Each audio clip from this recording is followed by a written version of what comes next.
the core of it, it's a romantic story.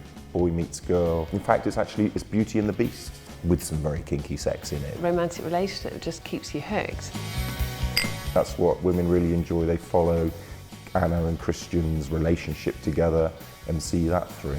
About real life, is it? Are they? It is a sort of escape from the mundane. Wasn't willing to act out the fantasies that she wanted. Don't have sex very much. Read E.L. James. London fire crews issued a warning about handcuffs and the safe use of them. A direct result from 50 Shades. Always carry a spare key. Now you think that was common sense, wouldn't you? What that fills me with is concern that there are a lot of Anastasias running around just handcuffing themselves, going, oh, I don't know what to do, I'm a silly little woman. But, you know, always have the key. And that would be right up his. We need the virgin in there, the damaged hero, and the submissive and dominant themes. She says, I have never felt like this. Every time he touches me, there is this electrical sensation, this explosion. The character of Anastasia is just about to finish university. She's got a whole... It bothers me that E.L. James plays on all the insecurities that... I don't think that you can brand every submissive as low in self-esteem. In Anna and Christian's relationship. Submissive for 6 years to an older woman. He used to date more or less a paedophile, and she thought that was loosely acceptable. Constant repetition of her biting her bottom lip and trembling, which is apparently oh so sexy. Well, actually, if you bite your bottom lip and tremble and go like this, not that sexy. Sadly, she isn't anything special. She would probably keep cats if she could and smell vaguely of cat's wee. In the opening scene, she trips over going into the office. She's a bit of a clumsy one. Anastasia says, I his toothbrush. And I think for a moment, that would be like having him in my mouth. So poetic. She's just the most pathetic woman. And the fact her surname's Steele, if that's not ironic, I don't know what is. The main thing that bothered me about And in life, the terms that she used to describe her vagina, she described it as my sex. And I just think the writer had a world of metaphors and terms to use. You could have called it my zebra crossing. You could have called it my Elizabeth Taylor. my Elizabeth Taylor. It could have been anything. Anything. My sex. It's very interesting that these are very young people.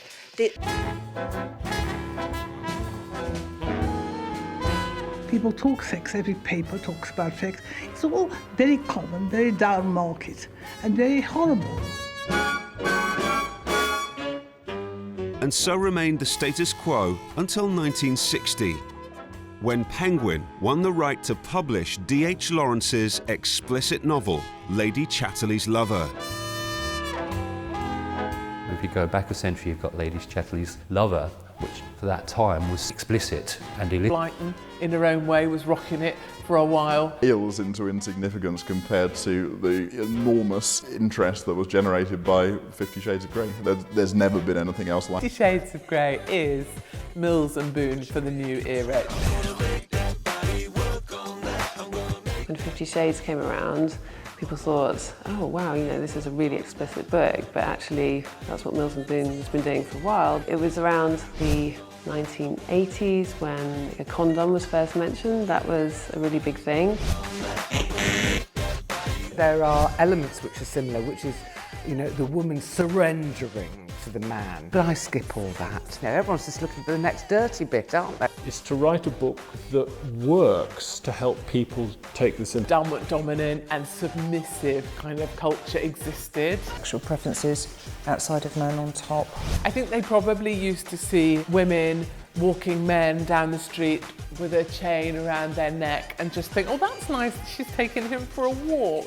Isn't that sweet? You know, I've lived with the same man for 30 years and I've never done anything he's wanted me to do, not even by accident. I think at this point it's best if we decide on a safe word, something that you can shout out if you think I've gone too far. And they all get it. You see, 10 years ago, you could have said the safe word thing and half the audience wouldn't have got it because they wouldn't know what a safe word was. Everybody deserves a fun and fulfilling sex life. It's become more acceptable now. It's okay, I might give that a try. It's almost a pack mentality amongst women, and that's why it's become... We're talking about it, democratises it further, because the spread of ideas is irresistible. And what happens is that people change their prejudices and change their biases, and they say to themselves, bondage, domination, sadomaso, I can't say it.